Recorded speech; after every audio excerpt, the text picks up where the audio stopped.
Welcome team, very excited today to have a great friend of mine and someone who does some amazing things that he's going to share, I think, some priceless lessons to people today.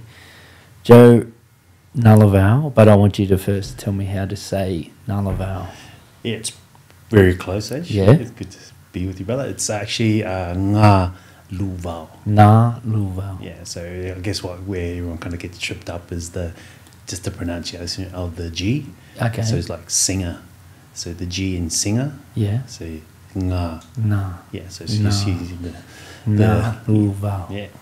There we go. Yeah. And so yeah, just from introduction, Joey, we spent some great times together at a long time ago now, 2008, 2009, Parramatta Eels, where you were instrumental in leading a lot of young guys from memory. We went to a grand final. We got beat by Melbourne. Yeah. A lot of lessons there, but grand final, you were no stranger to them. You won a grand final at the Penrith Panthers in 2003. You also won a grand final when you left Parramatta. You went to Manly. You influenced a lot of young guys there as well and won a grand final. So winning grand finals is something you're very good at, or helping take teams to grand finals.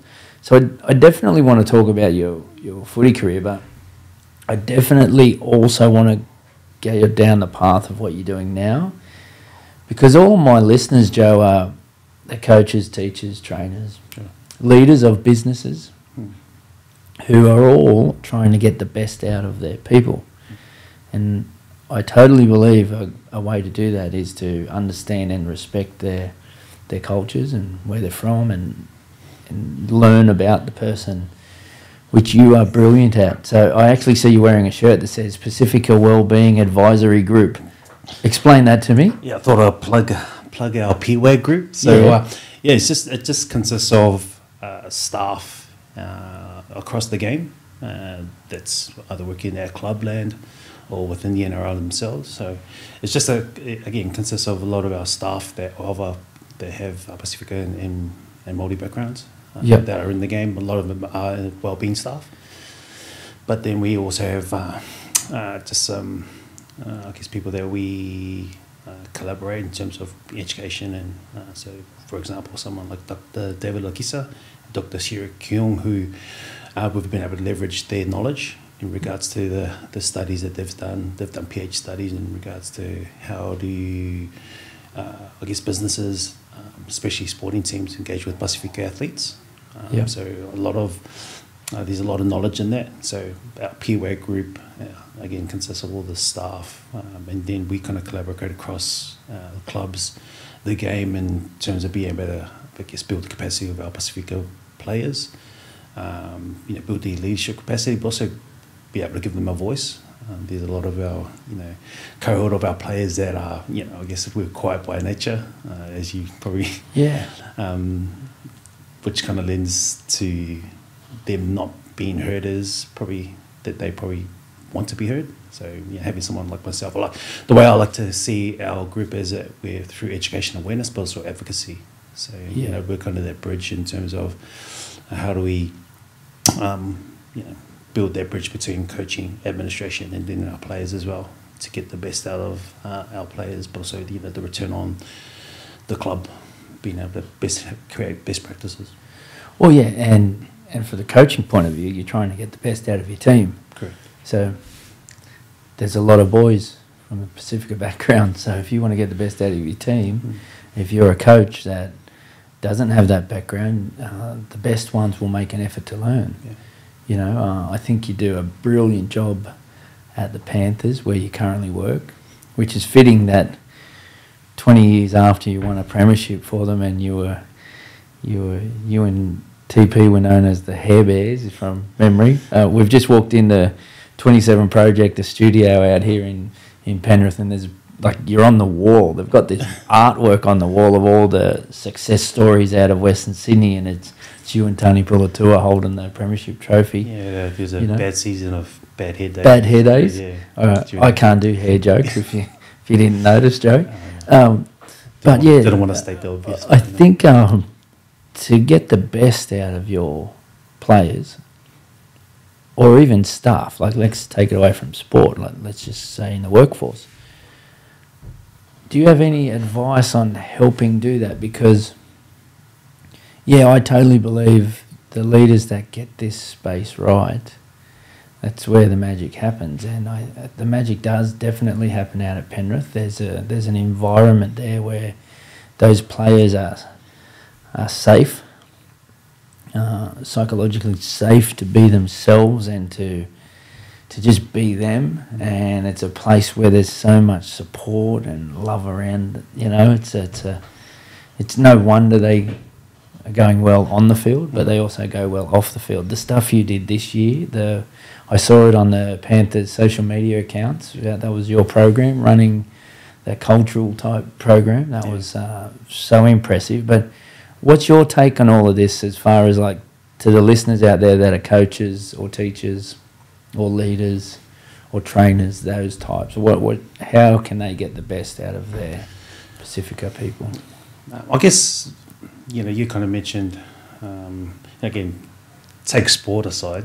Yeah. I've been pretty fortunate to work in, a few spaces, be engaged in, seeing people from the corporate sector, community sector, and, there's a lot of these inclusion frameworks that a lot of these businesses and organizations have implemented for years.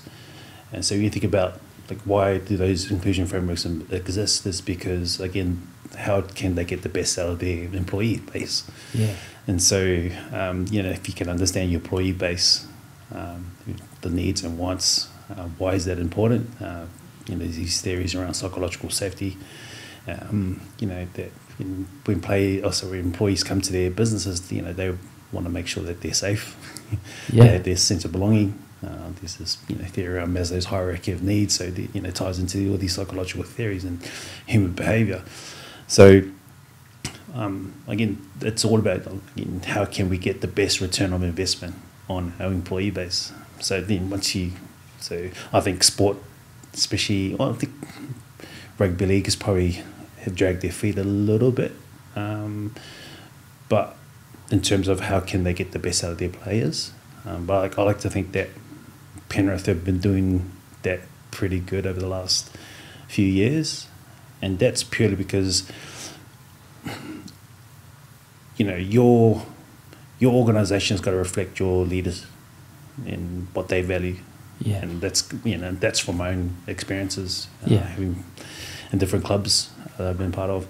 So when I think about Penrith, it's just an extension of who Ivan is. Yeah, definitely. He's very, I guess, person-centric. Yeah. The individual, what makes that individual, tick, and understanding that person. So we can use that framework, and then I kind of come along, It just makes my job that much more easier because organically the club already values the individual. Yeah. And so my job is how can we facilitate, these discussions around the Pacifica space. Yeah. A bit more again.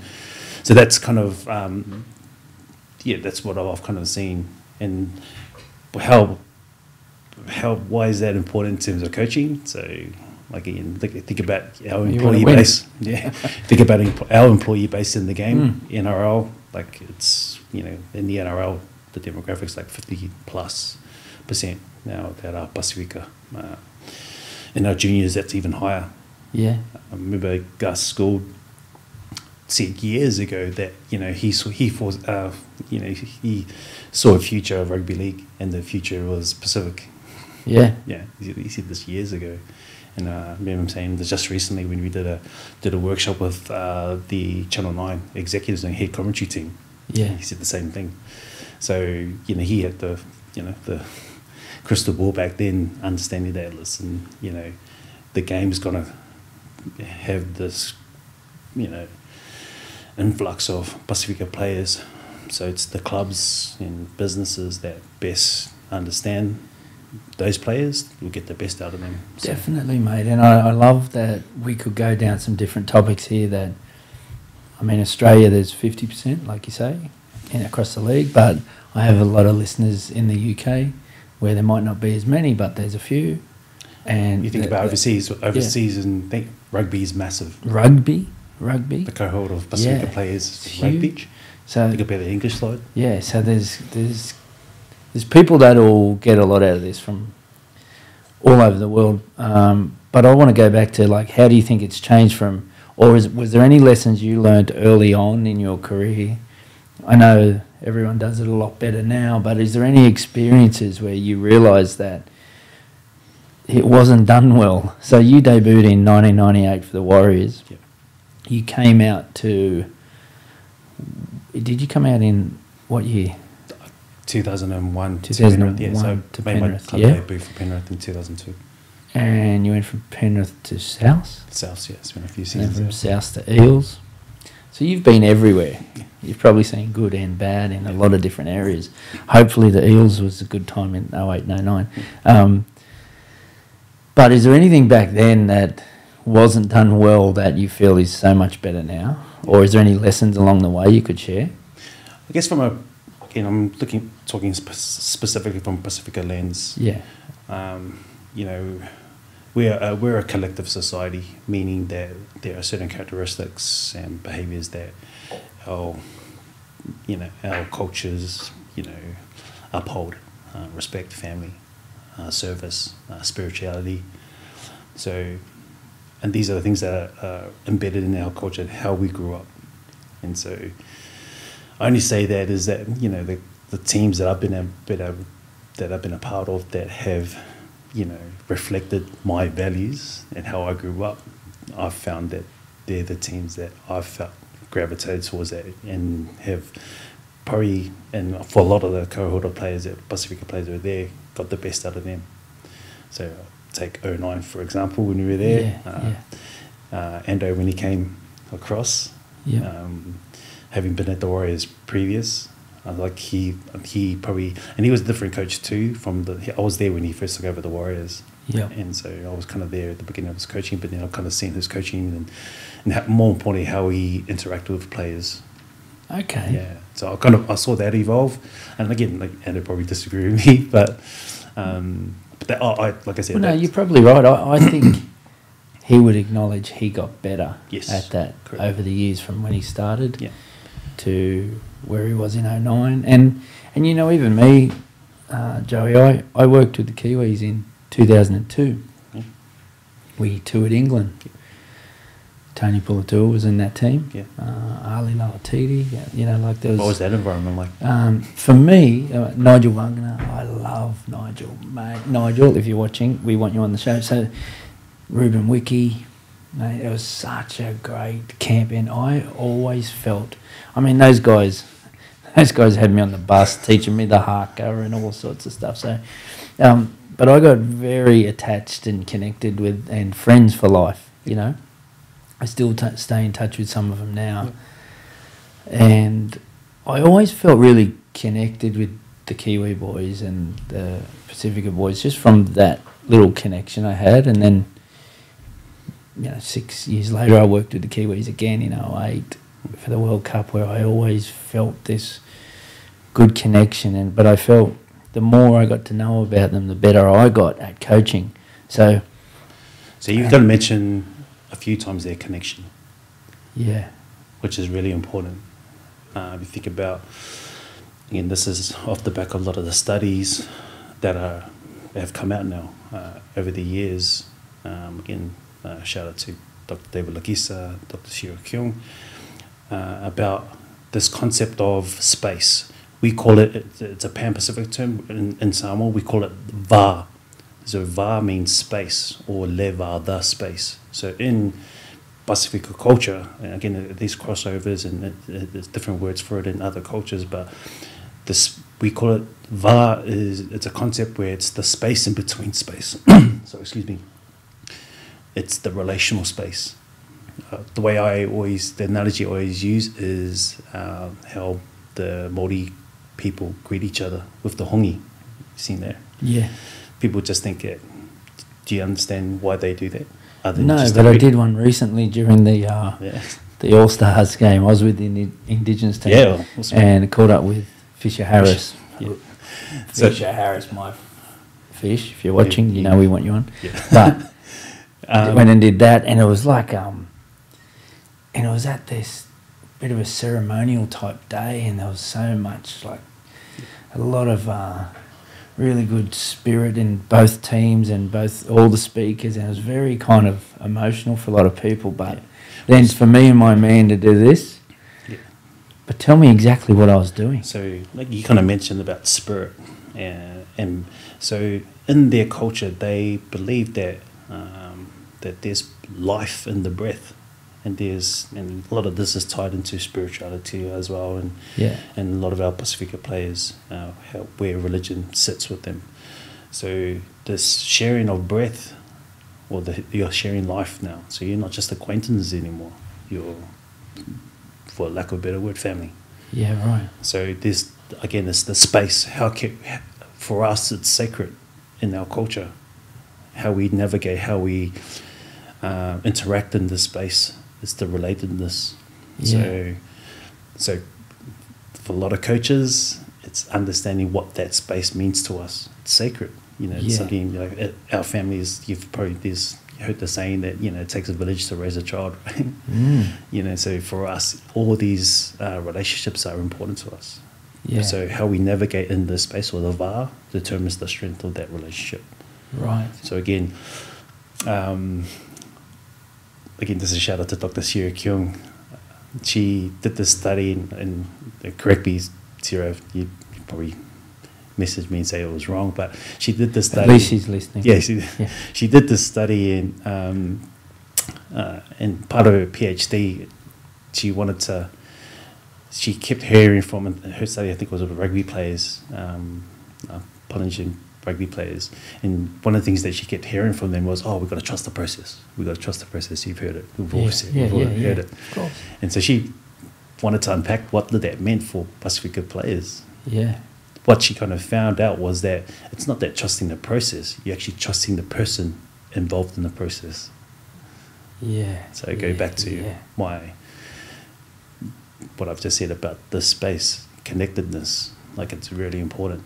The clubs that do that well understand what that means to us. And I can only speak about Penrith right now because I'm employed there, but Ivan understands that space. Yeah. And he doesn't do it out of like he's ticking a box. It's just organically who he is. Of course, of course. And you would know this too. Yeah, well, I'd like to think that was organic with me, and my time there at Panthers was, there's quite a few boys out there that, some of those Samoan boys where, even listening to their stories and even listening to their means so much to them. So, for example, we did a lot of work on developing their own vision, right? Yeah. And to break that down, I would sit with a player for an hour or two, or could last weeks to really break it down and dig deep with the player, and to listen to Steve Crichton and a lot of his influence. A lot of his influence was around his church, right? Yep. In the past, like 20 years ago, I would have been in a rugby league team, and if players wanted to pray before a game, like, coaches would be like, come on, do this somewhere. You know what I mean? That used to happen. Yep. You would have felt it. Yep. You were one of them. Yep. Like the 2-minute bell's going before a game, and where's Joey? And there's a crew of you over there, like, making sure you got your prayer done, but understanding how much that means to these players. So, for example, when I did a lot of stuff with Critter on his vision, and knowing that when we put it into a sentence, it was basically live without fear, and that actually came from a scripture in the Bible, and that was influenced from his father. And so anyway, like, when we run out on grand final day in 2021, and he's got no fear written on his wrist, and then there's no fear when he took that intercept, he backed himself, but the way he lives his life with no fear of judgment or anything like that, but to know that it was all influenced from the Bible and how much the church means to him. But in the past, there'd be clubs that would almost ridicule him for how important the church was, or giving money to the church, for example. Like, there'd be people non-Pacifica people go, well, what would you do that for? Like, let's pay you this way so you don't have to put money over there, or, you know, like not knowing that, hey, I want to do this. This is what we do. This is our culture. I give my money to the church. I give my money to my family. I want to share a house with 20, 30 people, whatever it is, you know. But back then, I don't think people understood that, right? Where now you see at Penrith, you see after a game, there could be 10 guys in the middle of the field praying. And so what you've described there, H, is, again, literally what I just said about trust, about the space. The fact that you took an hour or two, even longer, to understand who Crida, what he valued in his life. Yeah. So not only did you do that, so now you're, again, this VAR now. So now you're, okay, now you're navigating it. Now he's getting to trust you because it's just not a ticker box for you. And then on top of that, you're giving them the autonomy, the choice. This is around about self-determination, right? Yeah. So, hey, the autonomy, relatedness, you know, and doing something that's meaningful to you. So literally what you've just described is you've given Crida, you know, again, understanding who he is. And then on top of that is that, you know, we talked about these prayer circles for players, and this is probably great best practice for clubs that have players who have that as a priority, like ours. Is that one of the practical things that we could do? So remember, so before we warm up for games, got a run sheet, right? Yeah. Go 4:20 arrive. You know, strapping this. Yeah. So what's a really great practical thing to do? 2 minutes, you know, personal time. That personal time can be, hey, you want to do your prayer. Now you're embedding best practice into your club. Yeah, and what they care about. And what they care about. So again, if I was a player and I came in and I looked, and I was Crida, and I looked at the run sheet and then they said personal time, which you know that meant prayer. Yeah. Man, I'm going, oh, this club values what I value. Yeah. And so again, so we talk about psychological safety, cultural safety. So now again, the return now that on for the club is that, you know, for Ivan, I'm only just spitballing here, but if he was to tell Crida to run through that door, yeah, he'll run through it. Well, yeah, I felt that with Crida myself around. So my philosophy is to show I care. So I can't just say that, I have to show it. Yeah. So Crida knows how much I cared about him, and then his own philosophy was to live without fear, right? So he had his bit. The actual success will take care of itself 100%. If we just live by that every day. But when I would, then we started working on this vision stuff, and it was like, what could get in the way? And if something goes wrong, if something's bad, what are our steps going to be if something goes wrong? And his was always just return to his faith.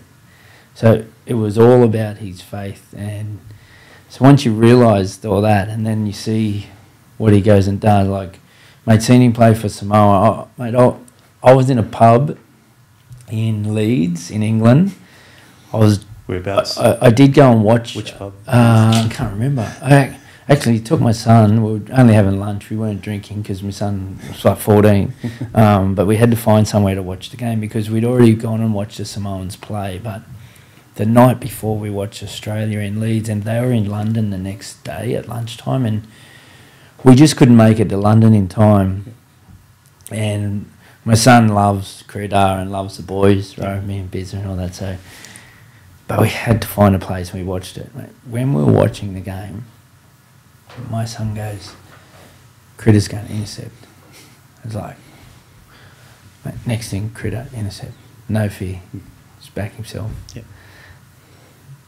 Samoa might have had a crack at a field goal, might have missed, and then my son's going, they've got to give it to Crida. They've got to give it to Crida. Next minute, Crida, field goal. Like, he basically gets his, they all did, but Crida, the way he lives his life and the way he takes his country to the World Cup final, you know. And that's a great,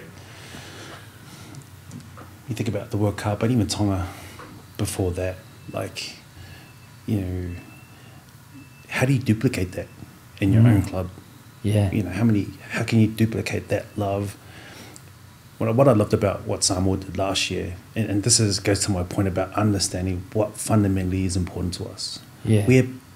We have parades going worldwide. Yeah. Like in Vegas, I was going, do you guys even play rugby league in Vegas? Yeah. But what connects us The is Rock. The Next Rock. minute, The Rock is watching rugby league. You know, to Tangavailoa, he's, you know, Yeah. shout out to to the boys, the Toa Samoa, you know, going like, it's like what connects us is our culture. Our culture is what's important to us. Our family, so ainga, culture, our spirituality, service, you know, giving back to others. It's a big part of who we are. Yes. So, you know, again, I guess just answering and I guess adding to your question in regards to getting the best out of players is understanding fundamentally what's important to them.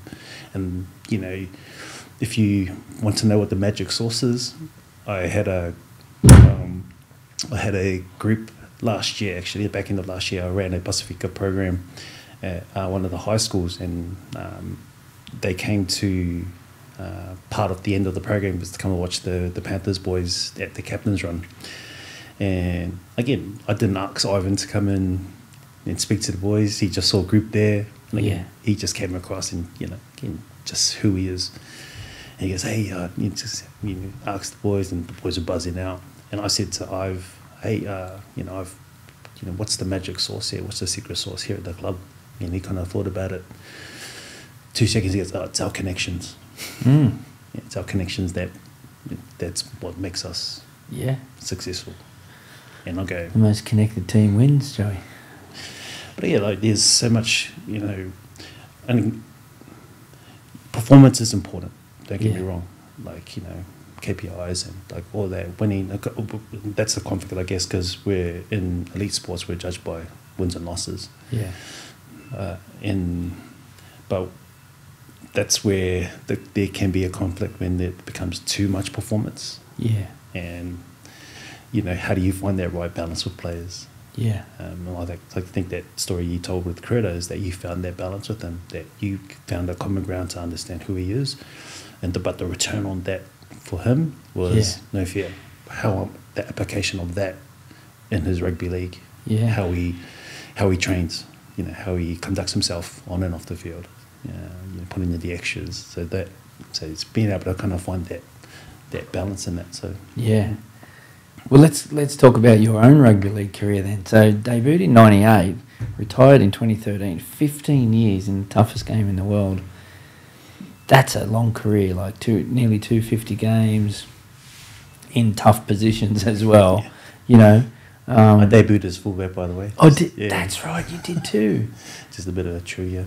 There you go. Yeah. There's a trivia question. Who debuted as a fullback and ended up a front rower? Ended up a front rower. It was promotion. Yeah. I always look at it. Yeah. Not now. No. Fullbacks got all the cash these days. Yeah. Used to be.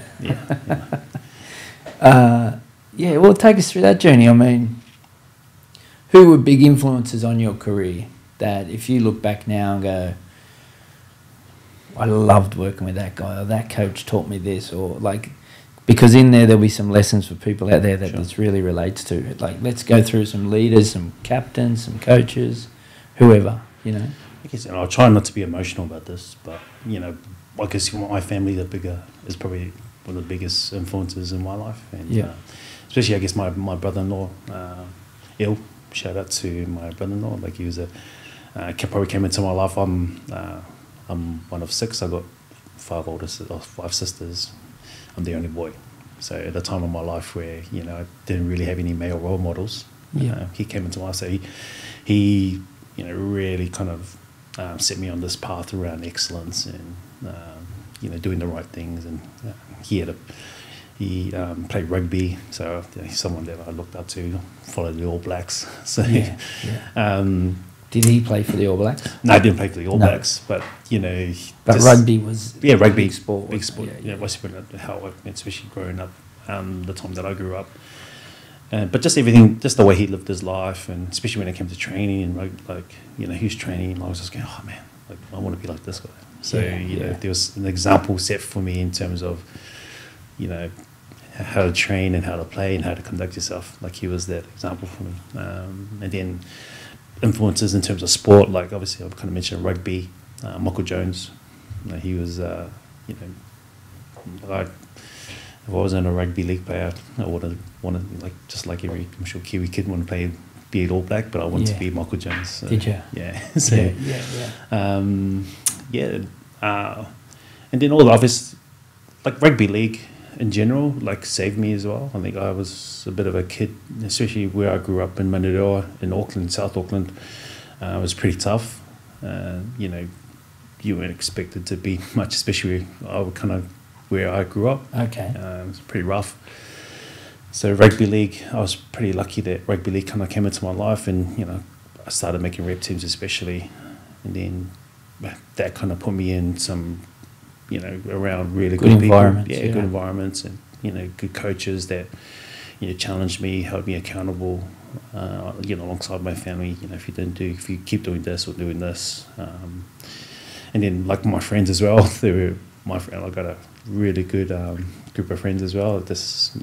That loved me and cheered me on, and so there's lots of things that I guess early on in my career helped me, I guess, on my journey. Yeah.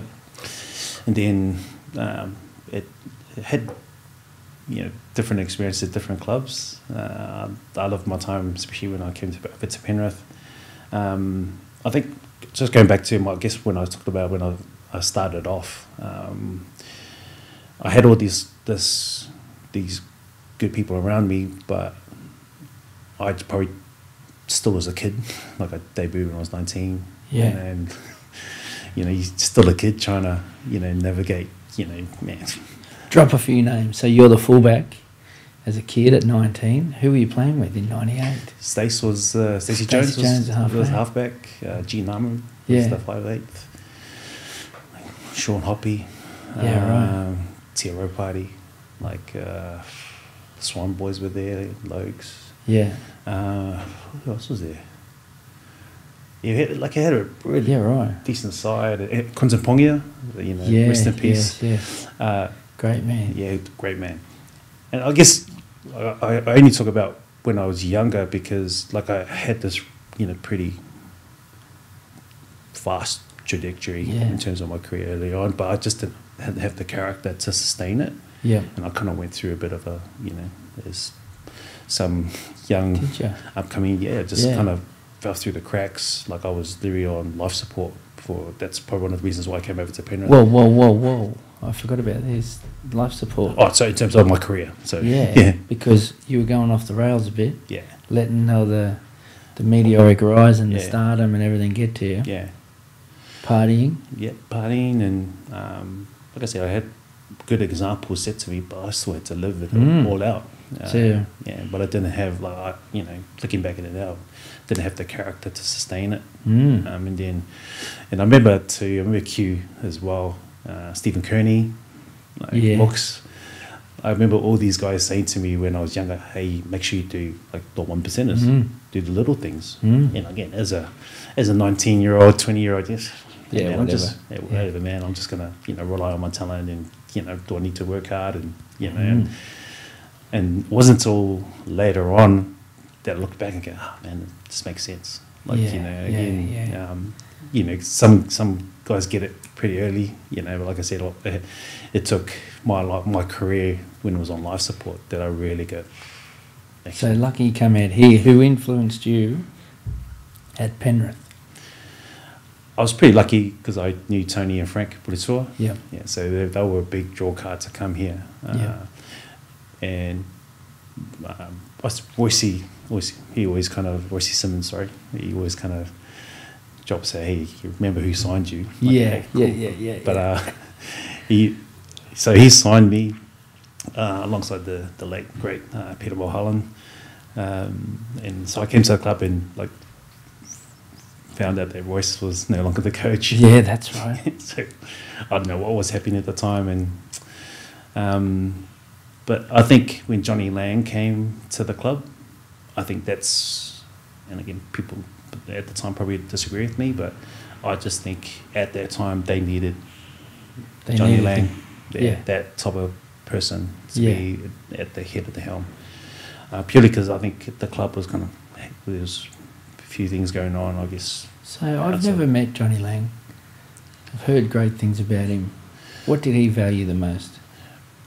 So going back to what I was saying about the individual, Yeah. like he was like, for me, he was like a father figure to a lot of guys there. Yeah. Yeah. So for me, especially at the time, I had a lot of uncertainty. You know, I was going through a lot of stuff as well, but just having, you know, just that reassurance from him every day, you know, like he didn't take things too seriously after the rugby league. Yeah. But he, you know, always asked how I was doing, and you know, so for me coming over to Australia, where I've never lived outside of, you know, South Auckland. Yeah. So just me and my wife and my daughter, who was one at the time, like that was a massive culture shock for me, for us, sorry. But so to have Langy there, and again, he was just that father figure, and he just brought everyone together. Yeah. Again, not prior to that, you know, there was some fractures obviously at the club at the time. So having Langy there kind of bring everyone together. That's awesome. Yeah. Hey, isn't it amazing that? Well, it's not amazing. If anyone's listening, it's we've just let out the secret. Like, you think about the best coaches in history, and any players that played under them, it's normally they were a bit of a father figure type person. It's usually because of their caring nature. Like, he didn't mention one thing about his technical knowledge or anything like that. And there's probably coaches that have been technically better than way better. Langy, you know. And I guess when you think about leadership, there are different types of leaders, right? There's the autocratic or authoritative type of, you know, leader. And I'm a bit of a student of leadership as well, and you know, I've kind of experimented with different type of, the good and bad. Yeah. But I've felt that the ones that are the most sustainable are the relatable leaders. Yeah. And I always think about Melbourne Storm. They've been at the top 20 plus years now. Like, what is it that makes them? And you know this age, how many players have gone there that have their careers have been on life support? Yeah. And now Nick Meaney's one of them. That's right. Put him in a good culture, good leadership system, leadership. And I only say this because I know the wellbeing team down there. Yeah. So shout out to PP and all the guys down there, and knowing Craig as well. Yeah. And what he values. He actually did a article on the importance of wellbeing. Yeah. And how he champions that. And you think about Melbourne Storm, they've had, I wouldn't say they've been forced to like have well-being, but because all their players had to relocate. Yeah. You know, and they're in their own group within there, you know, and so they've created their own. Well, the game's come a long way, but the coaches that actually genuinely believe in it, so everyone kind of knows it's important, but the ones that it's genuine. So I've seen both. Authenticity. Yeah. So Wayne Bennett, 900 games. Yeah, that's where the magic is. The ones that where it's genuine, you know. How many players have said about Wayne Bennett? Yeah. Not so much about, you know, his coaching, but just how much like they believed in him. Definitely. You know, mate. Darius Boyd. Yeah. He's a great example of, you know, he's just wherever Wayne's gone, he's gone. Definitely. You know, so. Well, there's the magic. You could stop listening now and you've got the magic, but there's going to be more. So then you went to South. Any lessons out of that period of your life? Or any good influences? I think for me, don't tell me any bad influences. We won't name drop anyone bad, but any good influences? Who was bad there? Dave Farlong or nah.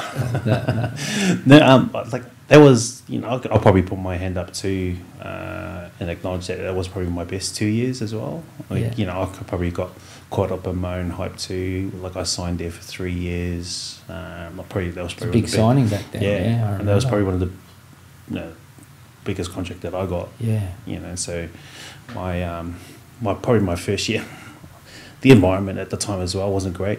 Like they were South in terms of culture, like wasn't. Yeah, like it was pretty poor, to be honest, and for a lot of reasons. And so like I was pretty patchy when I was there.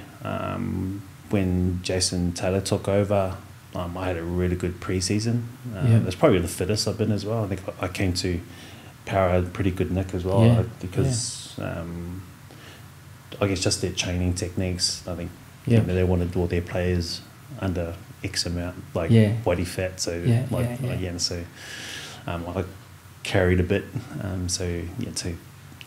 To be fit, really fit. And at the time I had no injuries. That second year, then obviously there was a lot of contract stuff that kind of happened at the time at the club, and then I kind of found myself at Para. So. It's interesting you said the culture was poor, and I probably contributed that to that definitely. as well, And I like the way you're actually owning that as well, because everyone drives the culture, mate. Everybody in the building, and you were a major player. You were one of the big name players. But now their culture is very good at South. They've got really good people, really strong culture. You can see it, and it's funny. Like at the moment, I've been doing quite a few speaking engagements where businesses like listening to lessons or leadership style lessons from the sporting world into business, and I always start with good culture wins, poor culture loses. It's as simple as that, and. Like, we didn't script any of this. You've just naturally said, like, so poor culture loses. Average culture, you might be average. Good culture, you might be good, but great cultures win. And the sustainability of it. Yeah. You mentioned the Melbourne Storm. You're in a very good culture now at Penrith. But you just said one of your bad experiences, the culture, which basically means the values weren't being lived, or there was no values. So it's interesting you said that without actually bagging anyone. Well done. Well done. Again, like people, and like I was there when Russell took over, and I guess one thing that they probably lacked was direction. Right. And again, for obviously, people probably bag Russell out, and he's definitely a different individual. Yeah. But and again, this is just my own perspective, and again, with all the contract stuff saga that followed me when I left there, but what I appreciated, I guess, at that time was the direction that he was pushing the club, and that looking back at it now, it was like they're reaping the rewards of that, aren't they? Yeah, I like to think so. He's a genius, Russell. If you're listening, you're welcome on the show, mate. I'll send you my invoice for the name drop, but no, but I just like there was they shifted. Like did a 180, and I think not only from a club perspective, also too from a community perspective as well. They developed self-cares, and so they really invested in their. They do so much good stuff now. Really invested in their community and the Indigenous space. And you think about, so I remember playing for Newtown back in the day, and I was going to Redfern. We were training there and this is before they redeveloped. Jeez, it was harrowing experience walking through the streets of Redfern. So. Oh, that's good. So there's lessons along the way, and then you found yourself at Parramatta. What was that like? It was great. Yeah. Loved my time with you. So. Well, I was waiting when you said all these like great influences on your life, like all these great coaches and Johnny Lang, and I was waiting for you to say Hayden, but anyway, we got there. We got there in the end. But like our friendship. Is, we wouldn't be sitting here. Yeah, and. Like I said, I probably didn't really have any good relationships with trainers. I've had good relationships, but like, I just loved how you went about with work and just how fair you were. Always cool, stool, joyous and bubbly, and So hopefully, you felt what I now can articulate in words about my philosophy. Yeah. And my vision. Hopefully, you felt that back then about and definitely like showing that I care. Yeah, and just everything that you did was intentional. And again, like you were fair, hard. And that always laugh at you and Fui's interactions. It cracked me up all the time. Fui. Yeah, if it wasn't Fui, it was you and Guru. Fui, if you're watching. So hey, there's a great story. So I'd heard that Fui hadn't been treated well at South. Yeah. So when we signed him, Brian Smith was coaching when we signed him, and he explained to me that. So I said, I tell you what I'll do. I'll learn the language. I'll learn Tongan language because Fui pretended he couldn't speak English. Anyway, he couldn't speak great English, but he could. He played up to it. Anyway, I said to him, Fui, teach me 3 words. I need to learn fit, fast, powerful. That's all we need to make you here, mate. Fit, fast, powerful. Because remember the famous stories out of South, like he walked off training after 10 minutes. I played 10 minutes. Yeah. I trained 10 minutes. That's it. Yeah, so the coach yells out, what are you doing? He said, you play me 10 minutes, I train 10 minutes. So all those stories we'd heard. I don't know how truthful the stories were around. Maybe, I don't know if, because I don't want to be accusing anyone of it. So, but there's a little bit of a element around possible bit of racism towards Fui at the time. I don't know how true that was, but these are stories I'd been told, and I got told he couldn't really speak great English. So I said, I'll show him respect by learning his language. Fit, fast, powerful, Fui. What do I say? He said, kai, vai, moi, he told me. So for weeks, like, as the story goes now, it's probably GST gets added to months and months later, you know, when Fui tells the story. So I'd pat him on the back, kai whai moi, kai whai moi. We'd go to training, kai whai moi. I'd ring him up, kai whai moi. Before a game, kai whai moi. 6 months later, we'll say, hey, H, you know what kai whai moi really means? Eat, fuck, sleep. You know, and mate, I lost it. We laughed. The whole dressing room's laughing, and we were like, by that stage, we were best of mates. Like, I remember I had my first baby, and Fui would phone, and the baby's crying. He said, "Put me on speaker," and he starts singing, "Hush, little baby." So like, Fui was just such a great human. I love him. He's still playing rugby league in England right now. Well. Still playing, mate, in his mid-40s, I think. Was he, what, Division 4? Division 10, yeah, but he's still playing. I loved working with him, hey. But so it's funny, he got me, mate, it's like the day. I said to him, Fui, just stay active for me this weekend. Like everyone else is on a rest. Yeah. Just don't sit and eat and lay on the lounge for me. Just stay active, mate. He comes in on Monday. Hey, H, I ran 7 Ks on Saturday, 7 Ks. I said, oh, good. Where'd you run, Fui? He said, all the way around that Parramatta Park. You know, that path all the way around.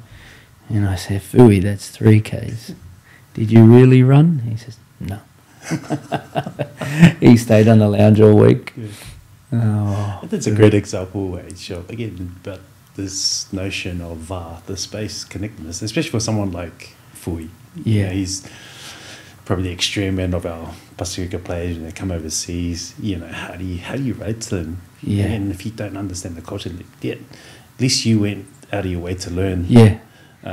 He reckons that's what they do in Tonga. And funny enough, like, you know, I think I was telling you about this the other day. Again, how best practices are implemented into your club, and what's the return on investment on that? So I was talking about the great Jim Jones, our recruitment guru. He said to me last year, either back in the last year or beginning of this year, he said he was going to meet up with a player, and he goes, "Oh, hey Joe, you want to come and sit in this meeting? Yep. I've got to meet with this player. I won't name him, but it's this player looking at signing him. He's Samoan." Okay. And I go, "Hey, oh, no, it's okay. You guys have the meeting. Just, you know, I'll come in after." And as he got up to leave to go to the meeting, I said to him, "Hey, Jimmy, can you do me a favor?" And he goes, "Oh, what's that?" "Before you meet the parents, I want you to say this." And he goes, "Oh, what is this?" And I say, "Oh, talo for lava. My name is Jim Jones." He goes, "Oh, what's that?" And I say, "It means hello in Samoan." And he goes, "Oh, really?" And I go, "Yeah. Trust me, Jimmy, if you say this." And so, and for those that don't know who Jim Jones is, he's as Aussie as Aussie can come be. And you know, we were in the meeting, in our Pathways office, practicing talo for lava. "Oh, talo for lava. My name's Jim Jones. Hey, perfect. Also, Lee Hopkins, who's our pathways manager, overheard. He goes, "What are you guys doing?" I was like, "Are you in this meeting too, Hop?" And he goes, "Yeah." I was like, "Hey, say this to the family when they walk in." So it's me and Hop. Talo Falava. My name is Lee Hopkins. Yeah. Anyway, I set them off their way. They went to a meeting. An hour and a bit later, they came in, and the meeting was awesome. Okay, how did the greeting go? And then Jimmy goes, "Oh, Hop went first," and we, "Oh, Talo Falava. My name is Lee Hopkins." And I said, "What was the reaction?" He goes, "The father," and again, you have to understand Samoan fathers are very astute. We are a very patriarchal society, so you know he's very reserved. But then when Lee went, I said, "Oh," Tommy goes, "Oh," shook his hand. I said, I said to both of them, I said, "Like, it's when you think about that, what you've just done, what does that say to the family?" Yeah, it says to them, you're not just shaking their hand. You actually, in their mind, they're thinking, this guy is Australian. He's gone out of his way to learn a word from my mother, my motherland. Yeah. Like, they'll sign for $2. Yeah. That's a great story, because a lot of people out there now in that space, or just teaching kids or leading kids in a workplace. It could be a warehouse, could be a business, could be any type. How do you embed those practices into your? And I guess, and it goes to another point too. And I'll be careful how I say this, but if I wasn't employed there, I wouldn't have been having that conversation with Jimmy or Lee Hopkins. So there's this other conversation about, hey, best practices is about, how can we, that your employee base or your someone in staff. that space has to be caring as much as you do about that space. So my Fui story, it's up to the listeners how they want to apply that in their own workplace. But if you remember, nobody believed Fui would ever play one first grade game. So when he turned up, people at our training session, he lasted 5 minutes at ours as well. He's not going to play first grade. My first thing I did with Fui was sit down with him and chat about stuff. And I wasn't telling him what we were going to do in training. I wanted to know. He told me 3 things. He wanted to buy his mum a house. I think he's lost his mum since, but he did. He ticked that off. He bought his mum. He built his mum a house. He came from an island called Vavao, and he lived... Big family. Him and the brothers slept in a hut, on the floor of a hut outside, and the sisters and mum stayed inside. And the story was he always wanted to look after his mum. So I found that out. That is his number one priority. His second priority was to earn a living and a career out of the game. And his third one was he wanted to play for New Zealand and Tonga, of course, but he wanted to play for New Zealand. So he knew everything I was doing was to try to help build Bum a home. And we become a team. He knew I was part of his team now. That's all I wanted to do was see him do that and earn a career. Yeah, and then he gave me his first ever New Zealand jersey that he got. And, it meant the world to me. So however people want to apply that in their own world, even though he cracked that joke on me, like that's a pretty good joke. But now guys like Jimmy are doing it. The fact that you're doing with Fui what you're doing with Critter. And you again embedded that into your own coaching. And yes, it's performance, but again, we're not having this blanket approach to our players. Everyone has different wants, had different needs. One of the beautiful things I love about Penrith, every session, and you know this, they come in with their diary. What's one thing you want to get out of your session? Not everyone's going to write the same thing. Of course. Everyone's going to want to focus on attack, defence. What are you grateful for? What's your intentions? And so again, goes to self-determination. Like, in having that self-determination approach, again, you're giving players the autonomy. Choice is important, so, and then what you're teaching them as well is that you're allowing them to coach themselves. And they had the I forgot what was forgive me, media team at Penrith, but the recent documentary, the back-to-back. Henry. Henry. Yeah.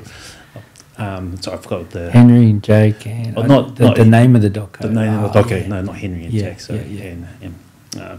anyway, there was a section, or sorry, there was part of that documentary series where Nath got up. Yeah. And they talked about a play they wouldn't do. I think it would have been against Power actually. Yeah. Yeah.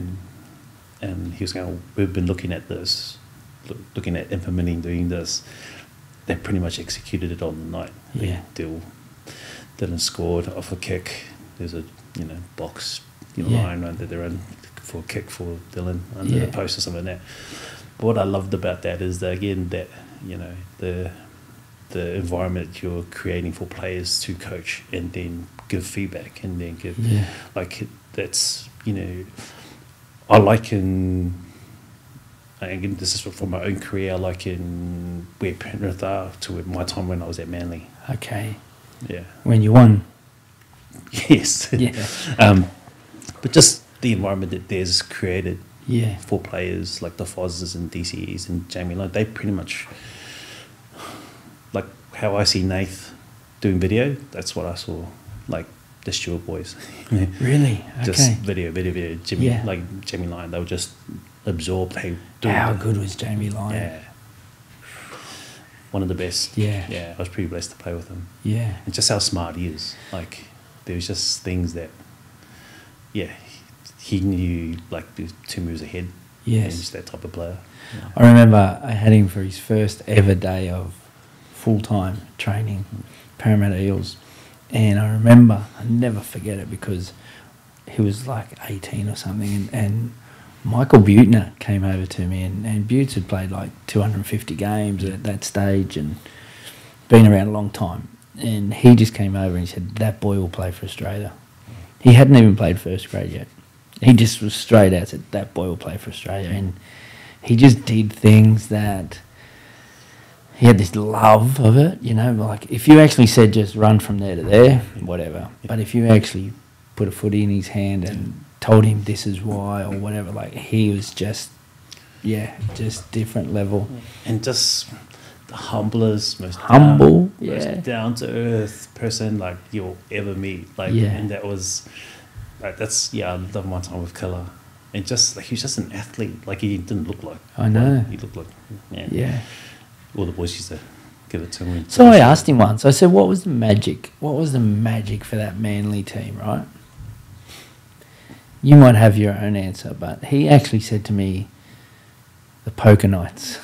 Like he said, he didn't actually say this training or that training or this play or this. Like he actually said, the boys got together every week, without fail. Yeah. Is that true? It was, when you think about that side, and then, like I said, when my manager said, hey, and I had no other clubs after Power. Yeah. He goes, there's, 11th hour, this contract came in. I was going, oh, cool. Who is it? And it's Manly. I was going, what? Like, that's the last place that I ever thought they would be interested in me. Yeah. Or club. And I kind of asked around players that were there. Galuvao. So, great. World's strongest man. The world's strongest man, biggest thighs. Dave Soul probably having a laugh at that. Yeah. And so I asked him, hey, thinking about going to Manly, what do you reckon? He goes, be one of the best decisions you ever make. Really? Yeah. Okay. And it wasn't, not the training. Like the training was next level. Like Donnie Cinch. Yeah. The great Donnie Cinch. Great man. The great, He's obviously coaching, but just the environment that they had built. Yeah. Like just, again, I liken Penrith now to what they've started, there's not many teams in that era that you could say that their top 17, I don't know, 10 plus of their players have been at their club 10 years or more. Mm. You couldn't say that other than Melbourne Storm at the time. Yeah. So you think about, like, those players built their club. Yeah. And they built the values, and I guess to your point about the poker nights. Yeah. And not only that, cricket days. Like, really? everyone lived for cricket day. Like, man, there was something in this, mate.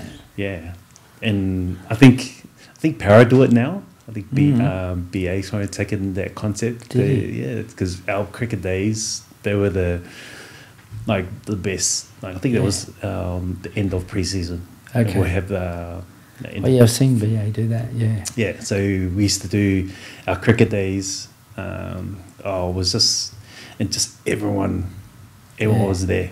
Like, most connected team wins, mate. Like that, there was some magic going on with those poker nights. Like, it was 10 years later, not 10 years, 5 years later. I said to Jamie, like, "What's the magic?" And that's all he said. Everyone loved being around each other. That's it. Like, and Stevie, it was genuine. No? Yeah, Stevie Matai, like, he was like, man, I was over his place. Like, everyone after games were either at someone's house or at someone's house, or but everyone was there, and everyone loved being around each other. Well, isn't it funny? This recipe goes back a long time. I asked Rod Reddy what was the secret of winning the premiership in 1977 for the Dragons against the Eels. And he said, every week, without fail, the core of the team, let's say there was 10 of them, would get together. Let's say it was a Sunday barbecue. I think it was. He was a barbecue back then.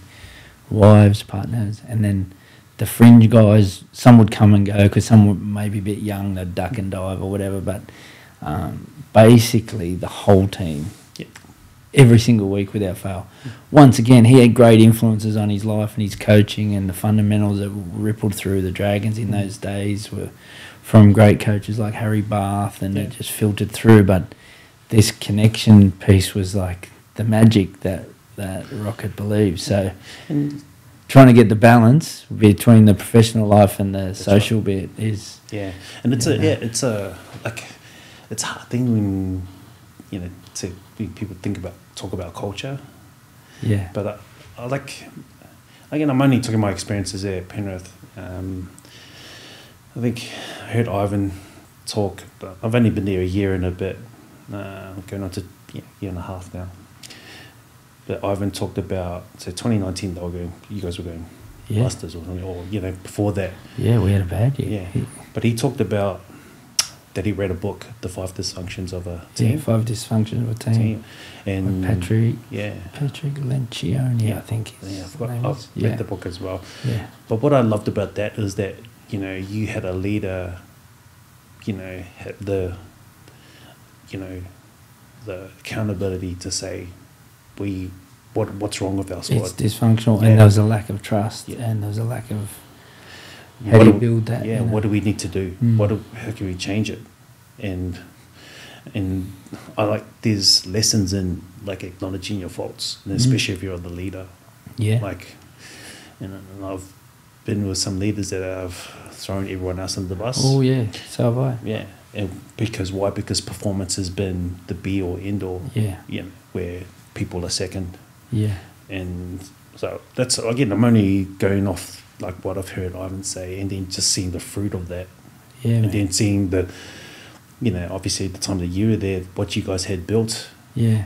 And then looking at it, again, I've got a unique vantage point where, I'm coming into a club, and I came from a club that have not so great culture. Yeah. And then coming to this club and just looking at, okay, and for me it was going, okay, what, and again, I'm a bit of a student of leadership and organizational culture, and I'm just going, okay, what makes this different? What makes this place the way it is?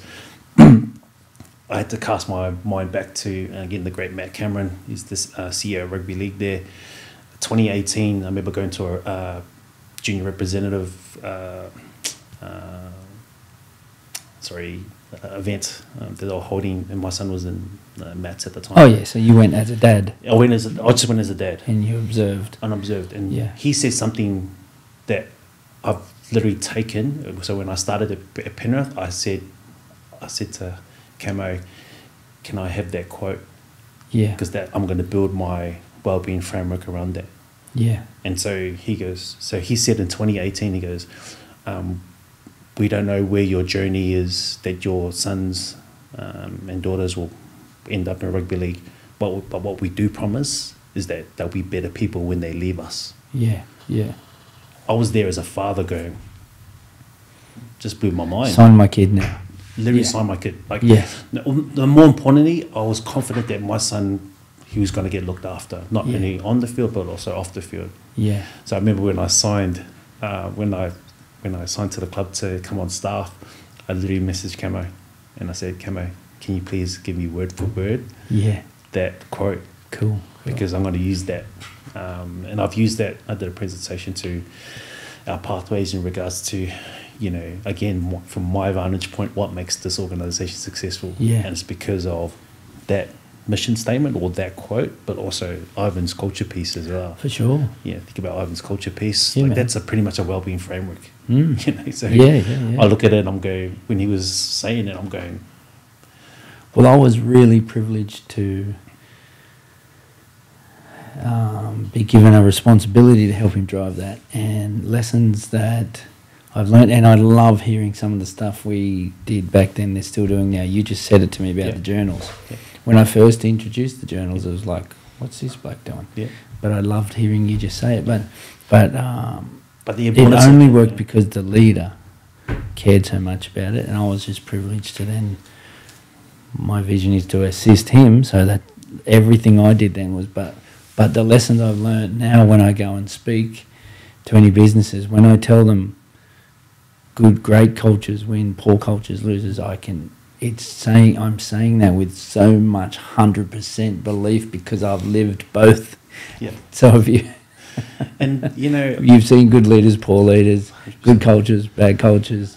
so when you know. think about Ivan's culture piece, out of all those, I think there's 9 words. Yeah, how he look, feel, act. Look, feel, act, but then obviously there's those values The attached values to it. attached to it, yeah. I look at it, and I was saying this to our pathways, there's probably only 2 words there I look at, they're probably performance-based. Mm. Everywhere else, Yeah. Yeah, man. it's, Yeah. you know, how We won't give his stuff away. No, because, but like, you would know 'Cause this. he'll send me the bill. But like going back to the work that I've been able to do at the club the last 2 seasons in regards to our driving this our cultural experience at the club, I can only do that because I know that Ivan believes in it, 100%, mate. I can only do that, and for me, the reason why I've done it is that, you know, but also too is that how can I use my strengths? How can I use my experiences to champion that, to you know, to magnify his cultural piece? How can I, you know, so everything that I'm doing, and Camo, if he's listening, he always talks about alignment, you know. So for me, like how can I align what I do, my experiences, my strengths, and again magnify that culture piece, and how can I make our club better? Yeah. And you know, so everything that I'm doing is, you know, obviously to make, you know, hopefully. Great man, Matt Cameron. Yeah, he's a great man. He started as a teacher. Yeah, Patricia Brothers. And then a coach, an assistant coach, a junior reps coach, an assistant coach. He worked with us at the Eels as an assistant coach when you were there, as a player. Yeah. That's right. And then